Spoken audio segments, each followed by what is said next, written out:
আজকে আমরা যে বিষয়টা কথা বলবো এটা সাধারণত 30 থেকে 35 বছরের মহিলাদের মধ্যে খুবই কমন। আপনি যদি এরকম হয়ে থাকে তাদের আজকের জন্য ভিডিওটা। এই বয়সে মহিলাদের দুই দাঁতের মাঝখানের গ্যাপ হয় এবং সেটা ধীরে ধীরে বাড়তে থাকে। আপনারা যদি এরকম কোনো রোগী থাকে আপনার নিজেদের অথবা আপনার যদি এরকম থাকে তাহলে ভিডিওটা সম্পূর্ণভাবে দেখবেন। আসসালামু আলাইকুম, আমি doctor Mohammad Mushfiqur Rahman from one smile dental lounge. আমরা প্রায় প্রতিদিনই ডেন্টালের বিভিন্ন টপিকে ছোট ছোট ভিডিও করি অ্যাওয়ারনেস ক্রিয়েটের জন্য। আমাদের এই অ্যাওয়ারনেস ক্রিয়েশনে আপনাকে স্বাগত। আপনার আত্মীয় স্বজনের মধ্যে কারো এই ধরনের প্রবলেম থাকলে আপনারা তাদেরকে অবশ্যই এটা জানাবেন। এখন বিষয়টা হচ্ছে সর্বপ্রথম কেন এই ধরনের কন্ডিশনটা ডেভেলপ করে। সাধারণত 30 থেকে 35 বছরে মহিলাদের বডির মধ্যে অনেক ধরনের হরমোনাল ইমব্যালেন্স হয় এবং ওনারা এরকম বলে থাকে যে আগে এই ক্ষয়টা ছিল না, এখন এই ক্ষয়টা ডেভেলপ করছে। এই যে ডেভেলপ করছে বা ডে বাই ডে বাড়ছে, এইটার একটা কারণ হচ্ছে হরমোনাল ইমব্যালেন্স। আর একটা কারণ, যদি কোনো কারণে রোগীদের জিহ্বার প্রেশার অনেক বেশি হয়ে থাকে সেক্ষেত্রে এই প্রেশারটা দাঁতগুলোকে বাইরের দিকে নিয়ে চলে আসে। হরমোনাল ইমব্যালেন্সে কি হয়, আমাদের দাঁতের থাকে হচ্ছে যেই হাড্ডির মধ্যে তার উপরে যে মাংসটা থাকে এই হাড্ডিটা উইকেন হতে থাকে, সফট হতে থাকে এবং যখন এই হাড্ডিটা সফট হয়ে যায় এর উপরের মাংসটা পাতলা হয়ে যায়। আমরা তখন রুগীদেরকে দেখি ব্রাশিং করলে রক্ত আসতেছে, মাড়িটা ফোলা, পিঙ্ক কালার জায়গায় রেড কালার হয়ে আছে, কিছু খেতে গেলে ওখানে রক্ত ভরে যাচ্ছে, আপেলে রক্ত আছে। এই ধরনের ক্ষেত্রে আমরা বুঝতে পারবো যে আমাদের এই প্রবলেমটা ডেভেলপ করছে। আমরা ইনিশিয়ালি এই ধরনের কেস পাইলে এইটাকে আমরা রেগুলার স্কেলিংয়ের মাধ্যমে প্রবলেমটা কমিয়ে ফেলতে পারি। রেগুলার স্কেলিংয়ে প্রত্যেকটা দাঁতে প্রত্যেকটা শিকড় পরিষ্কার করা হয় এবং এখানে যে খাবারগুলো বা যে ময়লাগুলো জমে থাকে সেগুলো রিমুভ হয়ে যায়।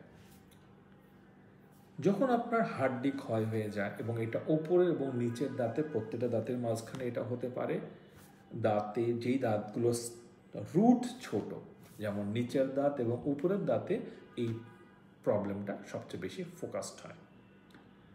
তখন যে কোনো প্রেশারে এই দাঁতটা বাইরের দিকে চলে আসতে থাকে এবং অথবা নিচের দিকে এক্সপান্ড করতে থাকে, ফলে গ্যাপটা প্রমিনেন্ট হতে থাকে। যে নিচের দিকের দাঁতগুলো উপরের দাঁতগুলো প্রায় প্রোটেক্টেড থাকে, সো এইটা একটু কম দেখা যায়। কিন্তু উপরের দাঁতগুলো যদি আমাদের ঠোঁটে দ্বারা থাকে তো এইটা এক দাঁতের প্রেশারে এবং যে আমাদের ঠোঁটের প্রেশার এবং জিহ্বার প্রেশার এই তিনটা ইমব্যালেন্স হলে এটা বাইরের দিকে চলে আসতে থাকে।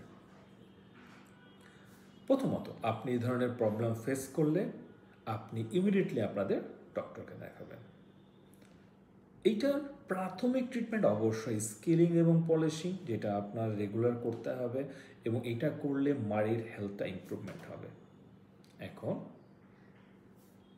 ডেফিনেট ট্রিটমেন্ট আপনার হয়ে গেছে, সেক্ষেত্রে এটা সমাধানের জন্য অনেকগুলো ট্রিটমেন্ট আছে। তার মধ্যে একটা হচ্ছে অর্থোপেডিক ট্রিটমেন্ট বা ব্রেসেস সিস্টেম।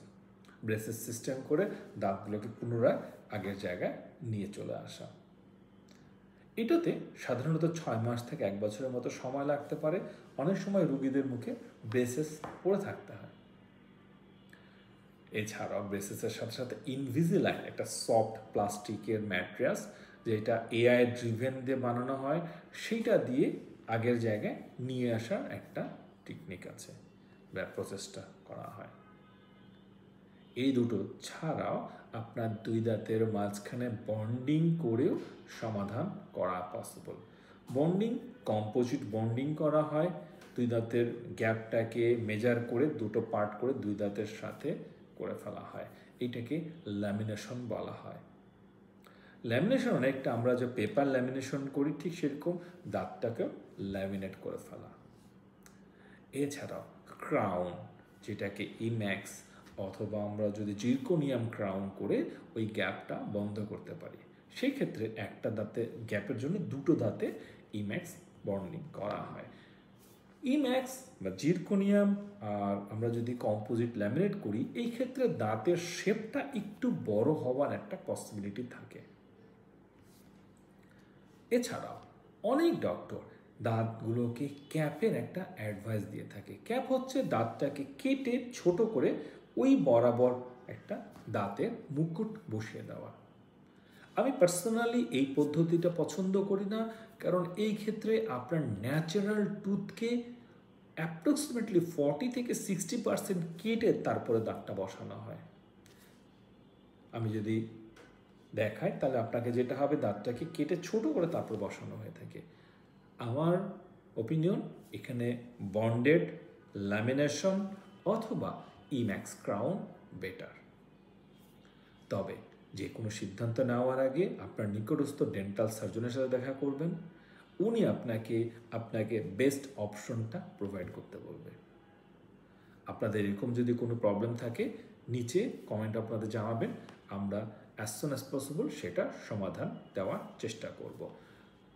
যদিও আমরা কমেন্টে কোনো ধরনের কস্টিং দিতে পারি না, কারণ রোগী না দেখে কস্টিং দেওয়াটা বা কস্টিং সম্বন্ধে বলা অনেক ডিফিকাল্ট হয়। ভালো থাকবেন। আজকে পর্যন্তই। আপনাদের যে কোনো ডেন্টাল প্রবলেমে যে কোনো ভিডিওর জন্য আমাদের পেজ বা আমাদের ফলো করবেন, আমরা আপনাদেরকে সেভাবে চেষ্টা করব গাইড করে দিতে।